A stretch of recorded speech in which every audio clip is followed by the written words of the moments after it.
Muy buenas tardes, perdón por la tardanza, 2 minutos tarde. Vamos a comenzar de nuevo esta nueva cápsula de Cerebralmente, donde mente es solo un sufijo.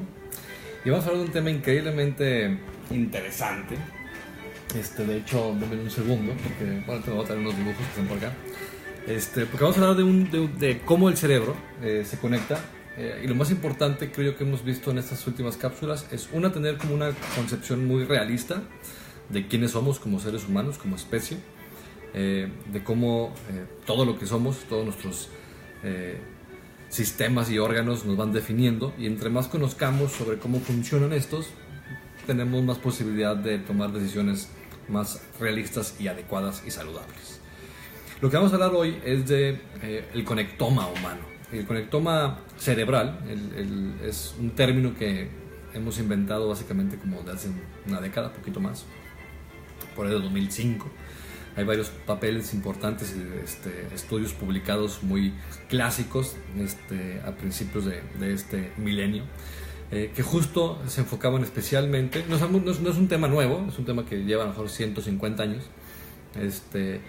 esa teoría de la red neuronal, que después digamos explicó o se adentró un poco más Ramón y Cajal y muchos otros histólogos como Vogt, como Maynard especialmente, a finales del siglo XIX, principios del XX, y este concepto y este mapa cerebral, el famosísimo Brodmann, que era alumno de los Vogt allá en Alemania, y no solamente es mapear el cerebro en su corteza. Decíamos que la corteza cerebral es tal cual una capita, ¿no? Es una tela como de 3 milímetros que está doblada, ¿no? Y aquí están los dobleces, está hecha bola, ¿no? Dentro del cráneo. Y decíamos que son diferentes como tal, cada secciones o estructuras o regiones tienen características diferentes, tienen tipos de neuronas distintas, sus formas y su manera de funcionar son distintas, el cómo se acomodan entre ellas en estas diferentes capas también varía. Todas estas diferencias, digamos, histológicas, basadas en las células, en su forma, en su composición, en su densidad, cuánto volumen hay de células, cuántas hay de cada tipo. Entonces, todo este tipo de cosas que los histólogos empezaron a ver desde hace ya más de un siglo, lo hemos retomado un siglo después. Es increíble porque de 1906 le dan el premio Nobel a Cajal por su teoría neuronal. La teoría neuronal decía: las neuronas no están pegadas, ¿no? Tienen un espacio donde se comunican con electricidad. Efectivamente, es químico-eléctrico el proceso. Esta teoría neuronal después nos lleva a la teoría de redes, que es a donde vamos a entrar ahorita. La teoría de redes nos dice que el cerebro realmente opera o funciona, nos da las habilidades que tenemos solo si está conectado adecuadamente entre sus diferentes partes. Esa es como la primera cosa que tenemos que aprender. Si el cerebro no está bien conectado, entonces nuestras habilidades, nuestras capacidades lingüísticas, de atención, de memoria, de captación de un estímulo, procesamiento, llegar a una conclusión, todo eso es imposible si el cerebro no está conectado adecuadamente. Entonces no se trata en estos 15 minutos o poco menos de decirles todo lo que hay sobre el conectoma humano, sino ver un poquito de dónde viene el proceso y la idea de que este increíble órgano de 1400 gramos tiene su grandeza por la capacidad que tiene de conectar las diferentes áreas. Entonces, mucha gente dice que no tenemos un cerebro, sino que tenemos a lo mejor docenas de cerebros, es decir, docenas de circuitos especializados, específicos, que hacen cosas concretas y complejas. Entonces, lo que quiero hacer hoy en día, denme un segundo a ver si encuentro el papel que quiero encontrar.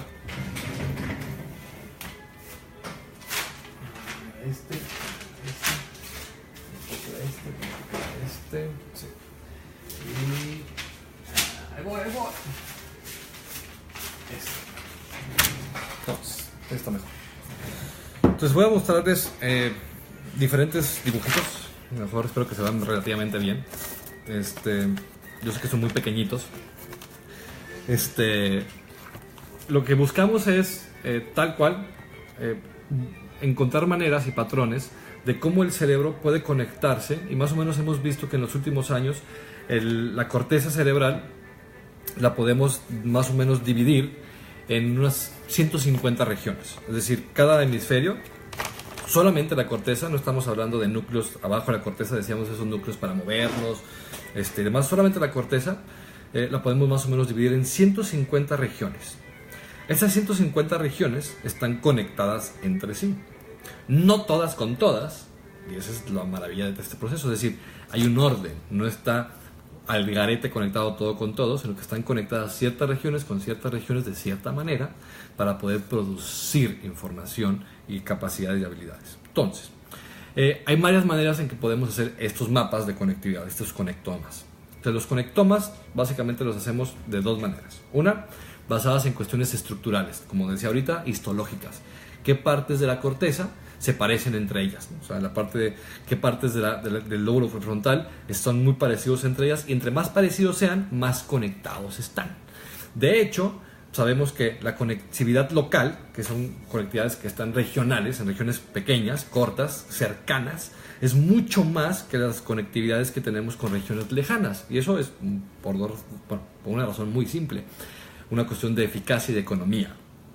Es decir, es muy caro crear, tal cual construir neuronas, y esas neuronas que construyen axones y ramificaciones que pasen 15 centímetros de un lado a otro, o del otro lado del hemisferio.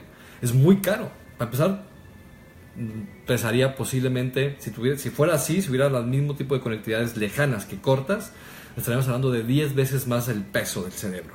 Es decir, tenemos un cerebro 10 veces más grande solamente por las fibras que hubiera extras entre un lugar y otro. No porque hay más corteza, sino porque simplemente hay más conexiones entre ellas. Entonces, lo que buscamos es tener un sistemita que esté lo mínimo, la mínimamente conexiones que hagan posible la función, tal cual. Y ahora sí tenemos muchas otras conexiones, digamos, redundantes, extras, y por eso podemos, decíamos, vivir con muy poca masa cerebral y poder todavía sobrevivir, porque hay muchas repeticiones justamente para eso, porque tenemos hay poca posibilidad de que se regenere muy rápido. Las neuronas se regeneran pero muy lento. Entonces queremos que haya suficiente colchón por si alguna se daña, que haya colchón de otras que puedan sacar el trabajo. Entonces, el conectoma, decíamos, una estructura, cómo está los tipos de neuronas y el orden de las neuronas, la parte histológica, y así podemos hacer ciertos mapas estructurales de densidad en los lugares donde hay muchas neuronas con muchas neuronas, o este tipo de neuronas en tal capa con este tipo de neuronas en tal capa, y son diferentes lugares que tienen esas mismas como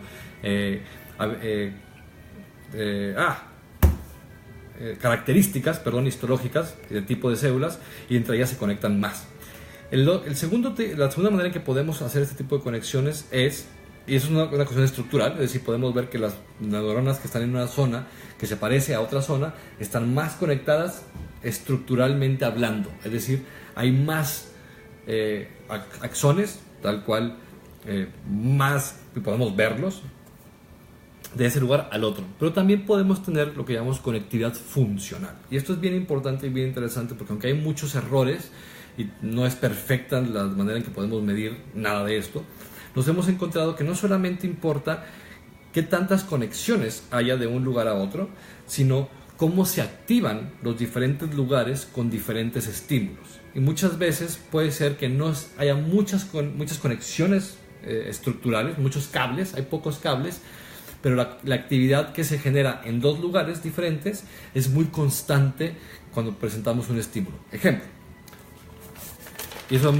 se han hecho muchísimas investigaciones, especialmente con cuestiones sensoriales visuales, en donde podemos poner un estímulo muy simple, que es la cara de alguien, y vemos qué parte del cerebro aumenta su función.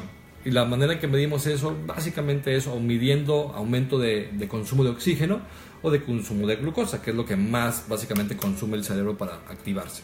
Entonces podemos tener el cerebro que está viendo un estímulo específico, y tenemos una máquina que puede ser de manera funcional una resonancia magnética funcional que mide cambios de oxigenación, o podemos tener un magnetoencefalograma que mide campos magnéticos, o un electroencefalograma que mide ondas o potenciales eléctricos. Y lo que hacemos es, de manera consistente, una vez en reposo, cómo está conectado cuando estamos no haciendo nada, viendo una pared en blanco, relajados, sin ninguna tensión en específico, el cerebro entra a un estado de reposo, de neutro, de estoy esperando que me llegue una información.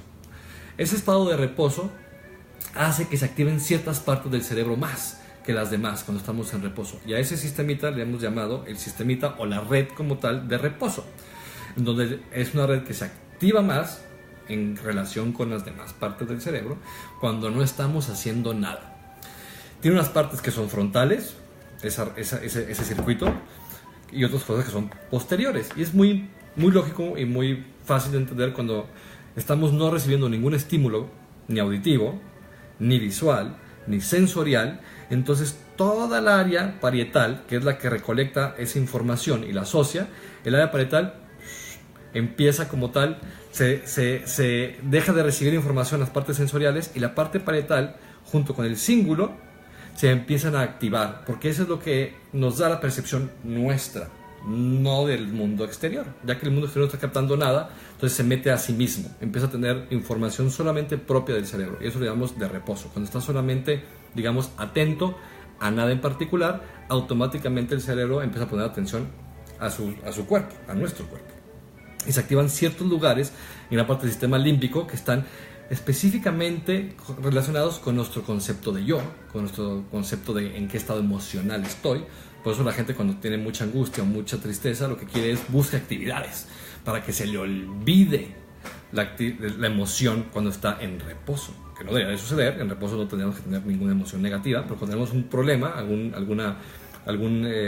digamos, un trastorno de ansiedad que hemos visto anteriormente, que es una hiperexcitación de ciertos circuitos límbicos, y es parte de esas estructuras límbicas, son parte de ese sistema en reposo, que tendrían que estar en reposo cuando no hay ningún estímulo. Y como están sobreactivadas, entonces empieza como tal, y al reposar se tienen que activar más, porque es el sistema en reposo, y ya está sobreactivado. Esa sobreactivación de estar en reposo realmente no hace que esté en reposo, y empieza a activar otras partes del cerebro, que es moverse, que es buscar. La gente empieza a tener movimientos como tal estereotipados, etcétera, ¿no? Cuando estamos nerviosos. Entonces, aquí lo más importante es que con el conectoma podemos hacerlo de manera funcional. ¿Qué partes del cerebro se activan al mismo tiempo cuando tenemos ciertos estímulos o estamos haciendo ciertas cosas? Y gracias a eso podemos saber que hay un circuito motor muy específico, hay un circuito de atención que es parieto frontal y tiene dos vías, una ventral y otra dorsal. Hay un sistema como tal visual, que es muy específico. Hay un sistema como tal emocional o límbico. Entonces hay diferentes sistemas, y podemos básicamente catalogar casi todas las funciones cerebrales entre 7 y 12 redes o circuitos generales. Eso es muy importante porque un sistema tan complejo, con tantas neuronas, con tantas células y con tantas conexiones entre ellas, finalmente podemos llegar a simplificarlo de una manera funcional, y que además tiene correlación directa con todas nuestras capacidades y habilidades, y por lo tanto cuando las perdemos, que es lo que llamamos patología o enfermedad, podemos mucho más fácil poder ponerle de manera física y concreta un sistemita como tal, que es el que mayormente está involucrado en darnos esa deficiencia. Por lo tanto, no es un químico, son todos los químicos que están involucrados en ese circuito. Por eso en casi todos los trastornos como tal del cerebro están involucrados muchos químicos al mismo tiempo, porque es todo el circuito que está dañado y todos los péptidos y neuromoduladores y neurotransmisores que están involucrados en ese circuito. Muy bien, ese es el conectoma, que oficialmente comenzó en el 2009, si no mal recuerdo, como un proyecto como tal de Estados Unidos, y que después también se han ido añadiendo otros lugares del mundo, para finalmente tener un mapa concreto de esos más o menos 150 lugares de la corteza cerebral, y después también con núcleos subcorticales, y tener un mapa completito de este maravilloso órgano que nos permite ser, hacer, sentir y pensar todo lo que hacemos. Así que nos vemos el siguiente jueves. Desde aquí en adelante vamos a empezar a hablar de cosas un poquito más generales, más particulares, en cuestión de herramientas, por ejemplo, para medir cerebro. Vamos a meternos en cosas más específicas. Y después, si tienen alguna duda o algún tema en específico que quieren hablar, por ejemplo, vamos a hablar, porque ya mucha gente me lo ha pedido, sobre la marihuana, y cómo sus diferentes componentes tienen efectos en el cerebro y en el cuerpo. Iremos tocando temas un poquito más específicos. Si tienen algún tema que les interese, déjenlo saber. Ya hablamos de algunos, entonces también pueden revisar que ya hemos hablado. Y puede ser que de esos temas que ya hemos hablado, hay algo en ese tema que no toqué y que les interese tocar. Así que entre más me pidan, más posibilidad tengo de de dar información que sea de interés para ustedes. Así que, placer y salud. Hasta la próxima.